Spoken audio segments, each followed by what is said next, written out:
ഗായത്രിയോ? ഗായത്രിയെ എല്ലാവരും ചേർന്ന് മാടമ്പിയിലെ അടുത്ത ദേവിയാക്കാൻ ഒരുങ്ങി.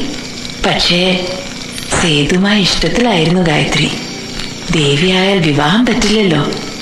അതുകൊണ്ട് സേതുമായി ഒളിച്ചോടി അവള്. എങ്ങോട്ട്? ഇങ്ങോട്ട്. പിന്നീട് ശിവപുരത്തേക്ക് അവൾക്ക് തിരിച്ചു പോകാൻ പറ്റിയില്ല. ശിവകാവല വിളക്കുകൾ തമ്മിൽ സംസാരിക്കുന്നത് കേൾക്കാനും പറ്റിയില്ല. നമ്മൾ തമ്മിൽ പ്രേമമാണെന്നോ? ആണോ? ഇത് എന്ന് തുടങ്ങി? എടി പോത്തെ, ഞാൻ നിന്നെ സേവ് ചെയ്യാൻ വേണ്ടി പറഞ്ഞതാ. അത് നിനക്ക് ഇഷ്ടമല്ലാത്ത കല്യാണം പ്രൊസീഡ് ചെയ്യുന്നു കേട്ടപ്പോ അങ്ങനെ പറയാൻ എനിക്ക് തോന്നിയത്. ഇയാളോട് ഞാൻ പറഞ്ഞോ എനിക്ക് ഈ കല്യാണം ഇഷ്ടമല്ലെന്ന്? ടീച്ചറെ, ഞാൻ സുമേഷിന്റെ അച്ഛനാണ്. ടീച്ചർക്ക് എന്നെ കാണാൻ നല്ല ആഗ്രഹം ഉണ്ടെന്ന് മോമെന്ന് പറഞ്ഞായിരുന്നേ. ആഗ്രഹ? ഞാനിപ്പോ പറഞ്ഞു അച്ഛനെ വിളിച്ചിട്ട് ക്ലാസ്സിൽ കയറിയാ മതി എന്ന് പറഞ്ഞു. അച്ഛൻ വരൂല ടീച്ചറെ, അതാണ്. കോഴി ചിങ്കാര പൂങ്കോഴി. നീ കാട്ടുജാതിയാ?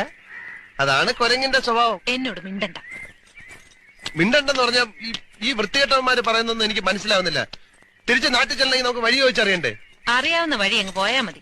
എത്തുമ്പോ എത്തട്ടെ. എനിക്ക് ഇപ്പൊ തന്നെ അങ്ങ് എത്തണമെന്ന് വലിയ നിർബന്ധമൊന്നും. നിനക്ക് കാണൂല, നിന്നെ വീടും കൂടുമെന്നല്ല അയച്ചു വിട്ടിരിക്കല്ലേ.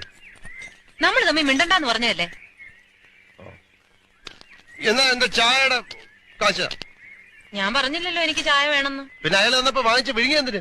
അയാള് തന്നു, ഞാൻ കുടിച്ചു, അത്രേ ഉള്ളൂ. എന്നോട് വെറുതെ വഴക്കിടാൻ വരണ്ട.